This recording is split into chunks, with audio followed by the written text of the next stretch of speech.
petit jeune homme qui a une idée qui va sans doute sauver des milliers de vies. Et il n'a que 18 ans. Il s'appelle Julian, il est mexicain, et il a mis au point un soutien-gorge pour dépister le cancer du sein. Ah oui. Alors l'idée lui est venue parce que lorsqu'il avait 13 ans, sa maman a un deuxième cancer du sein. Au début, c'était comme un petit grain de riz, et au bout de 6 mois, c'était carrément de la taille d'une balle de golf. Et on a dû lui enlever les 2 seins, et elle a failli mourir, donc. Et là, il s'est dit, il a été complètement traumatisé par cette histoire, il s'est dit, il faut que je trouve une solution pour se battre contre cette maladie. Et il s'est mis à fabriquer et à trouver un prototype de soutien-gorge pour dépister le cancer. Et ce soutien-gorge qui dépiste, donc c'est la première fois dans l'histoire de l'humanité que ça existe. Voilà. C'est son idée et ça fonctionne comment? Alors, ce soutien-gorge a des capteurs, il a 200 capteurs sensoriels. À quoi servent ces capteurs? Eh bien, tout simplement parce que lorsqu'il y a une tumeur qui se déclare, la chaleur du corps augmente et l'afflux de sang est plus important, augmente aussi.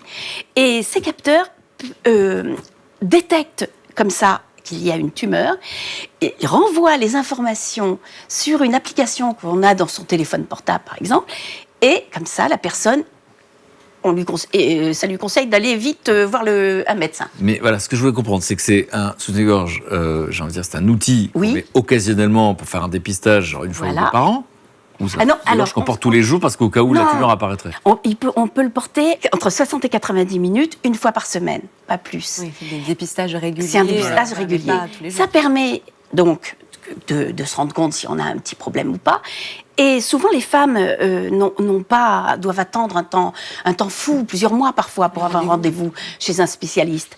Et bien du coup, là, grâce à ce soutien-gorge, elles peuvent avoir un rendez-vous plus rapide et pour se faire dépister plus vite. Donc ça ne remplace pas le dépistage ou le médecin? Non, il faut quand même se faire dépister, mais ça peut éviter de faire trop de mammographies qui sont quand même, on le sait, nous les femmes, affreusement douloureuses quand même, assez douloureux. Donc ça peut permettre ça, et surtout d'aller plus rapidement se faire examiner. Du coup, il n'est pas encore commercialisé? Ah non, pas encore, parce que Julian espère que dans 2 ans, il pourra être commercialisé, mais il faut surtout qu'il y ait plein de contrôles qui soient faits. Il a déjà été testé par des scientifiques, j'imagine. Ah, il a été testé, bien sûr, mais il a eu un prix d'ailleurs. Il a eu un prix, le premier prix du jeune entrepreneur en avril, en Allemagne. On lui a donné presque 20 000 euros pour développer son projet. Non, mais ce qui est incroyable, c'est qu'il est insensible à la question. 2, il aimerait qu'il y ait une solution pour sa mère, donc il va la trouver, parce qu'il faut trouver la solution. Bien sûr. C'est-à-dire que, et enfin, il développe, donc ça fait beaucoup. Mais c'est un génie.